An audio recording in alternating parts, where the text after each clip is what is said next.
Don't come to the funeral. My sister texted. I called her. Are you serious? She hissed. Dad wouldn't want you there. Then my mom added, stop making this about you. I whispered. Then why did the lawyer just call me? My name is Brielle Carter. I'm 36 years old. I work as a medical billing specialist at a small clinic on the east side of town. It's not the kind of job people ask you about at parties. Nobody leans in and says, tell me more about insurance codes. But it pays my rent. It keeps the lights on. It gives me something solid to hold when everything else feels like sand slipping through my fingers. In my family, I was always labeled the difficult one, not because I caused trouble, but because I asked questions, because I didn't just accept things quietly the way they wanted me to. My younger sister, Noelle, was the one they praised and protected, the one who could do no wrong, the one whose version of every story became the official family record. I spent years trying to earn basic respect from people who had already decided I didn't deserve it. I went to therapy in secret because I was afraid if my family found out, they'd use it as proof that something was wrong with me. I learned, slowly and painfully, to stop begging for love that always came with conditions attached to it. My relationship with my dad was complicated. He wasn't perfect. He wasn't the kind of father who gave big speeches or wrote long letters. But there were quiet moments between us that felt real. He'd call me on Sunday mornings just to ask if I'd eaten breakfast. He'd send me short texts that said things like, proud of you, kid. Small kindnesses that I held onto like coins in a jar, saving them for the days when the rest of the family made me feel invisible. And now, he was gone. And the grief I felt was tangled up with humiliation because the people who shared his blood had told me I didn't belong at his goodbye. I wasn't rich or glamorous, but I had something they didn't expect. If you've ever been treated like your grief didn't count, like your tears were inconvenience and your love was something people could just vote on, you're not alone. I promise you that. If this hits close to home, subscribe to this channel. Drop a comment and tell me about a time you were excluded from something that mattered. And hit that like button or click hype to support stories like this one.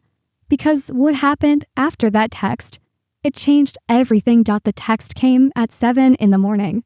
I was standing in my bedroom holding a black dress I picked up the night before from a thrift store because I couldn't afford a new one. My hands were shaking when I read the words on my screen. Don't come to the funeral. It was from Noelle. No explanation. No softening. Just 5 words that hit like a slap. I called my mom. She picked up on the second ring, and her voice was already tight, already prepared. Brielle, this isn't a good time. Mom, Noelle just told me not to come to Dad's funeral. There isn't room, she said, her tone cool and measured, like she was reading from a script she'd rehearsed. People will talk. We're keeping it peaceful. Peaceful, I repeated, the word tasting bitter in my mouth. He was my father too. Don't start, she said. Not today. I called Noelle next. She didn't bother with politeness. You always ruin things, she said flatly. Don't show up and make a scene. I won't make a scene. I'll sit in the back. I won't talk to anyone. I just want to say goodbye. No, she said. Stay home. She hung up. I stood there for 10 minutes, staring at the black dress drape over my arm. Then I put it on, got in my car, and drove to the church. I parked 3 blocks away, my heart hammering so loud I could hear it over the engine cooling down. I walked to the front entrance on legs that felt borrowed from someone braver. An usher stood by the door with a clipboard. He looked at me, then looked down at a list. Name, Brielle Carter. He scanned the page twice, then looked uncomfortable. Before he could speak, Noelle appeared in the doorway. She was wearing a fitted black suit and an expression made of stone. You're not on it, she said. Not loud, not screaming, just certain. The way you'd tell a stranger they had the wrong address. Behind her, family friends turned to look. I heard someone whisper, barely trying to hide it. Is that his other daughter? Then Mom stepped forward, her hand on Noelle's arm. her smile perfectly shaped for the watching crowd, but her eyes sharp as broken glass when they found mine. "Please don't do this here," she said softly, sweetly, in that voice she reserved for audiences. I stood there for another 3 seconds. 3 seconds where every pair of eyes in that doorway measured me and found me unwelcome. Then I turned around and walked back to my car. I sat behind the steering wheel and cried until my chest hurt. I watched people file into the church through my rearview mirror, walking calmly into a room where they would say goodbye to my father, while I sat in a parking spot 3 blocks away, uninvited and unworthy. 3 days passed. 3 days of silence and grief that had nowhere to go. Then my phone buzzed with a voicemail from a number I didn't recognize. "Hi, this is Mr. Halpern's office. Your father requested you be present for a reading. Please call back today." I played it 3 times. My father had requested me. He had planned something, and my family had been hiding it. I called Noelle that evening. I tried to keep my voice level. "Did you know Dad left instructions with a lawyer?" There was a pause on the other end. Then she snapped, "It's probably nothing. Stop chasing attention." That word, attention, was the weapon my family had sharpened against me for as long as I could remember. Every time I spoke up, every time I pushed back, every time I simply existed in a way that didn't serve their comfort, I was accused of wanting attention. I called my Aunt Rita next. Then my Uncle Dean. The response was the same from both of them. Awkward silences, throat clearing. "We don't want to get involved. Brielle, you heard they blocked me from the funeral. That's between you and your mother." I felt it again. That slow erasure, like someone was dragging a wet cloth across a chalkboard, wiping me away one conversation at a time. 2 days later, Noelle posted a tribute to Dad on social media. It was long and beautifully written and accompanied by a photo of them together at some family barbecue I hadn't been invited to. Toward the end, she wrote, "Some people chose distance. Some couldn't be bothered to show up. But those of us who were there, we gave him the goodbye he deserved." The comments filled with hearts and sympathy. Nobody questioned it. Nobody asked why I wasn't there. I texted Noelle directly. "You told me not to come." Her reply took less than a minute. "No one forced you. You always play victim." I stared at the screen until the words blurred. 3 nights later, my phone rang at 11. It was Mom. Her voice was different this time, softer, almost gentle. It made my stomach tighten because I knew that voice. It was the voice she used right before she twisted the knife. "If you come to the lawyer's office," she said, "just don't embarrass us." I said nothing. She filled the silence. "People are tired of your drama. Brielle, if you push this, you'll lose the family for good." There it was, the threat wrapped in a whisper, the punishment disguised as advice. And for a second, just 1 second, I felt the old pull, the urge to apologize for existing, the instinct to shrink, to agree, to make myself smaller so they'd let me stay in the room. But something had shifted. Maybe it was the funeral. Maybe it was 3 days of sitting alone with grief that nobody thought I was allowed to feel. I chose a new response. I stayed silent. I breathed. I started planning. I found the address of Mr. Halpern's office. I confirmed the time. I gathered my ID and every document I thought I might need. And I started replaying my father's last few months in my mind. The odd questions he'd asked. "Do you still have that email account? Brielle, if anything happens to me, promise me you'll show up when it matters." At the time, I thought he was just being sentimental. Now those words landed differently. They landed like instructions. I wasn't going to argue for a seat at a funeral anymore. I was going to show up exactly where my father asked me to show up. I called Mr. Halpern's office the next morning and confirmed my attendance. The receptionist paused after pulling up the file. "Yes," she said, "your father left very specific instructions about who must be in the room." What they didn't know was that I wasn't walking into that office empty-handed. Over the years, I had kept things, not because I was building a case, not because I was plotting revenge. I kept them because on the worst nights, When I lay awake wondering if I really was the problem, I needed proof that I wasn't imagining the cruelty. Texts where Noelle called me pathetic. Emails where Mom uninvited me from holidays and blamed it on keeping the peace.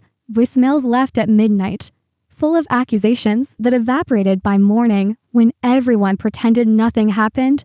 I had all of it. My father suspected things too. I know that now. He once said to me, quietly, while we sat on the porch of his lake cabin watching the water turn orange at sunset, people act different when money's involved.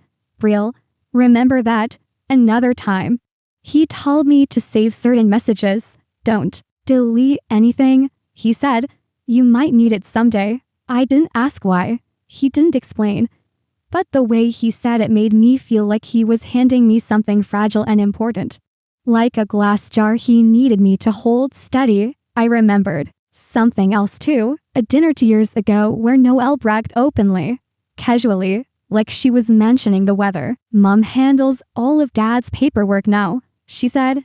Power of attorney, bank stuff, everything. She said it like it was a trophy, like it proved she was on the inside and I was out. I didn't know exactly what Dad had left behind, but I knew my family had been hiding things for a long time. The week before the reading, I organized everything, text screenshotted and saved in a folder on my phone, key messages printed out on paper, the funeral exclusion text, front and center. If they tried to paint me as unstable again, if they tried to tell that lawyer I was dramatic or delusional or difficult, I'd let their own words speak. Her name was Tessa. She was my cousin on my dad's side, older than me by a year, and she knew exactly what it felt like to be on the outside of this family. Tessa had been labeled not loyal enough years ago after she refused to take sides during a fight between my mom and my aunt. After that, she was slowly pushed to the edges, fewer invitations, shorter phone calls, the quiet kind of exile that leaves no fingerprints. She called me 2 days before the reading. I heard what they did at the funeral. She said, I'm so sorry. Real? How did you hear? Your aunt told my mom, who told me it's making the rounds, just not the real version. She paused. I'm coming with you to the lawyer's office, if you want. I almost cried. Yes, I said, please. Tessa told me what she'd overheard after the funeral. At the reception, I wasn't invited to either. Mom and Noelle had been arguing in the kitchen, thinking nobody was listening. We just need to keep things clean, Mom had said, and Noelle had replied, her voice sharp and certain. As long as she doesn't show up, it's fine. We met at a diner the night before the reading. The smell of coffee and frying bacon hung heavy in the air, and the vinyl booth squeaked every time one of us shifted. We made a plan. Stay calm. Take notes. Don't get baited into reacting. Don't give them ammunition. You don't have to yell to be taken seriously, Tessa said, stirring her coffee slowly. Just be steady. That's the thing they can't handle. The next morning, Noelle texted me one last time. Wear something nice. This is still a family matter. It wasn't concern. It was control. The kind wrapped in politeness so you can't call it what it really is. Then Mom texted, we're meeting the lawyer quickly. Don't make it a circus. I knew what they were doing. They were confident. They believed they'd already secured everything. The house, the accounts, the story. They thought the reading was a formality, a rubber stamp on the ending they'd already written. On the morning of the reading, Tessa picked me up at my apartment. She looked at me and said, if they try to corner you, I'll speak up. You just breathe. The lawyer's office was on the second floor of a brick building downtown, the kind of building that smells like old carpet and furniture polish. The waiting room had leather chairs that creaked when you sat down and a clock on the wall that ticked louder than it should have. Tessa and I arrived 10 minutes early. Mom and Noelle were already there, seated side by side like they were posing for a portrait. Mom wore cream blouse and gold jewelry. Noelle had on a tailored dress and heels, her hair pulled back tight. They looked prepared, polished, like this was a performance. And they already knew how it ended. Noelle looked up when I walked in. Her lips cooled slightly. Wow, she said. You actually came. I sat down across from them. Dad asked me to. The receptionist led us into a conference room. Mr. Halpern was already seated at the head of the table. He was in his 60s, with reading glasses and a calm, measured way of moving that told me he had done this many times before. He greeted each of us by name, then opened a folder. Thank you all for being here, he said. Your father left written instructions regarding both his attendants' wishes and the distribution of his estate. 8. I'll be reading directly from his documents. He adjusted his glasses and began. The first part was standard, some financial accounts, a few personal items. Then he turned a page. I want to read a specific passage your father included, Mr. Halpern said. His voice was steady, but his eyes moved briefly to my mother before returning to the page. My daughter Brielle is to be informed and included in all matters relating to my estate. Any attempt to exclude her from these proceedings is against my express wishes. The silence that followed was the kind you can feel on your skin. Heavy, pressing. Mom shifted in her seat. That's not what he meant, she said quickly. He was confused near the end. He didn't always know what he was signing. Mr. Halpern looked at her over his glasses. Mrs. Carter, this document was prepared and signed 14 months before your husband's passing. It is explicit and legally binding, he continued reading. And then he said the words that cracked the room in half. I leave the lake cabin and surrounding property to my daughter, Brielle Carter. I also appoint Brielle a personal representative for this portion of the estate. Noelle's chair scraped against the floor as she jerked forward. This is insane, she said, her voice rising fast and hard. She doesn't deserve anything. She wasn't even at the funeral. I looked at her. My pulse was steady. My hands were flat on the table. I wasn't at the funeral because you texted me not to come. I reached into my bag, pulled out my phone, and placed it on the table between us. Want me to read it out loud? Or should I play the voicemail where you said Dad wouldn't want me there? The room went completely still. Even the clock on the wall seemed to hesitate. Mr. Halpern looked at the phone, then at Noelle, then at my mother. His eyes narrowed slightly. If there is evidence of coercion or interference with a beneficiary's right to participate in estate proceedings, he said carefully, that becomes a legal issue I am obligated to report. Mom's face changed. The polished confidence drained away like color leaving a photograph. Her jaw tightened. Her fingers curled around the edge of her chair. Mr. Halpern turned another page. I should also note that your father included a protective clause. Any proven interference with Brielle's participation in this process triggers an automatic review of the remaining estate distribution, with the possibility of reduction in share for the interfering party. Noelle stared at the table. Her lips moved, but barely. You planned this, she whispered. I looked at her, and for the first time in my life, I didn't feel small sitting across from my sister. No, I said. Dad did. I just finally listened. I walked out of Mr. Halpern's office and into the afternoon light. The air smelled like rain that hadn't fallen yet, heavy and electric. I felt grief, deep, real grief that sat in my chest like a stone. But beneath it, something else, relief, like a door had opened in a room I'd been locked inside for years. I didn't gloat. I didn't turn around to look at their faces. I walked to the parking lot and said the only thing I needed to say. From now on, any contact goes through the lawyer. Tessa was waiting by her car. When she saw my face, she didn't ask what happened. She just opened her arms. I let her hold me while I cried. Not just for my dad, for the family I never truly had, for the years I spent trying to earn a place at a table that was never set for me. In the weeks that followed, things unraveled for them quietly. The legal review began. The social media posts came down. The phone calls between relatives got shorter and more strained. Their story, the one where I was the problem, started showing cracks that no amount of polish could hide. A month later, I drove to the lake cabin alone. It was small and ordinary. Wooden porch, screen door that squeaked. A view of the water through pine trees that swayed like they were breathing. I sat on the steps and listened to the birds and the wind and the nothing. They tried to erase me from the goodbye, but they couldn't erase me from the truth. If you've ever been told not to show up, like your love didn't count and your grief was an inconvenience, I see you, I hear you. And you are not what they said you were. Have you ever been blocked from a funeral, a wedding, or a family gathering like your presence was the problem? Share your story in the comments. Tell me what they tried to keep you from and how you handled it.